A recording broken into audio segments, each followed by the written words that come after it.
So what is the Aam Aadmi Party's strategy? What's the government strategy? Joining me now is Senior Party Leader Ashish Khetan. Ashish, welcome on Headlines today. The Union Home Minister Rajnath Singh has said that the Delhi government and the Lieutenant Governor need to sort out the matter amicably, talking to each other. Now, given the current state of affairs, is it even possible now?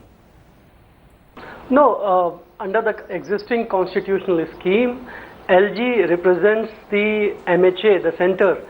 So I think the centre wants to send out a signal or a message that, look, we have nothing to do with this whole scenario. LG is acting unilaterally. But that's not true. LG, by his actions, by his conduct, and also by a series of meetings that were held in MHA with Rashtrapati Bhavan and so on, it is very clear that the instructions are clearly coming from the MHA and from the central government. So they cannot just wash their hands of what LG has done, the situation that he has created. Unilaterally, unconstitutionally, he has acted in direct contravention of the orders of an elected government, an elected chief minister, and the MHA has to take the final responsibility. And perhaps that is why the Chief Minister has written to Prime Minister Narendra Modi seeking an intervention. What does the Aam Aadmi Party government expect of the Prime Minister at this stage? Well, we clearly expect from the Prime Minister to speak to MHA, to speak to Mr. Rajnath Singh, and Mr. Rajnath Singh in turn should speak to LG. The constitution is very clear. The interpretation is also absolutely clear. We have the legal opinions from three legal luminaries, Mr. Gopal Subramaniam, ex-Solicitor General. We have the legal opinion from Rajiv Dhawan and Indira Jaisingh, ex-Additional Solicitor General. All three luminaries are unanimous in their opinion that in this case, the LG has not just exceeded his brief, he has also acted unconstitutionally, and he has, by his actions, become an extra constitutional authority unto himself, which is not tenable in any parliamentary democracy. I think because Mr. Modi has been so vociferously and persuasively speaking about cooperative federalism, I think the buck stops at the doors of the Prime Minister and at the centre. So what do you want the Prime Minister to do? Do you want Delhi's Lieutenant Governor to be removed? Is that what the Aam Aadmi Party is fighting for?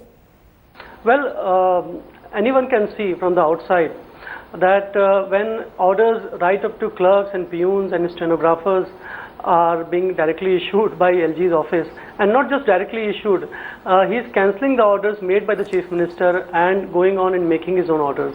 Now, under which provision of the Constitution, under which article of the Indian Constitution or which section of the JNCT Act is the LG taking these actions?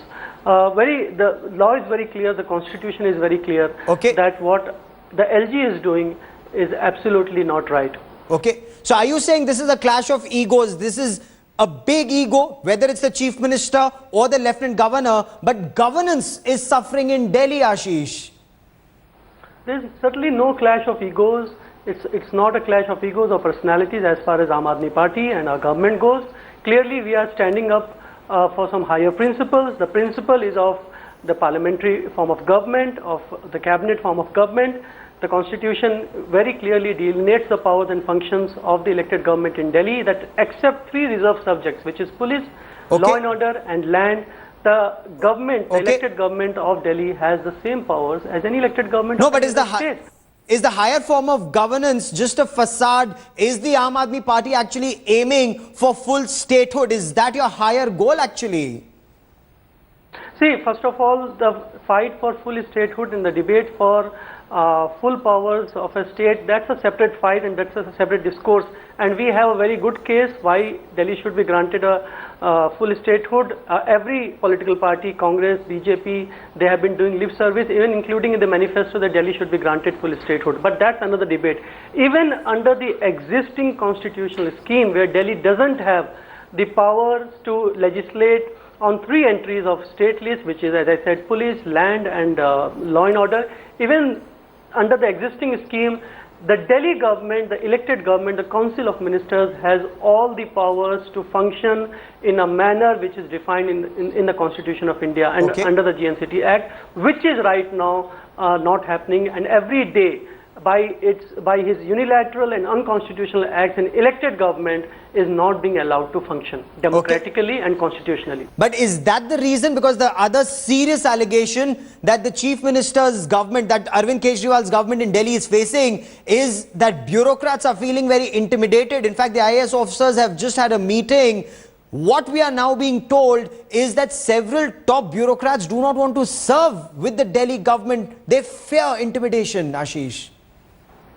Now, that's a very malicious campaign, a whisper campaign, disinformation that is being spread against the Aam Aadmi Party. Are trying to create a story, and the story, according to the BJP, goes like this: that look, here in Aam Aadmi Party, they don't, nobody wants to work with them, no bureaucrat wants to work with them. That's far from the truth.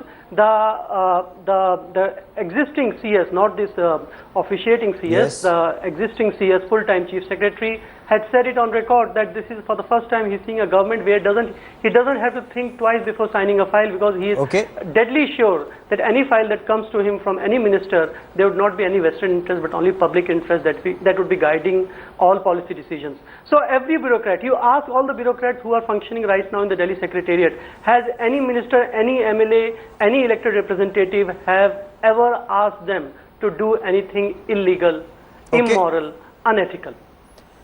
Okay, Ashish Khetan. Okay, for the moment, many thanks for joining me here on Headlines Today.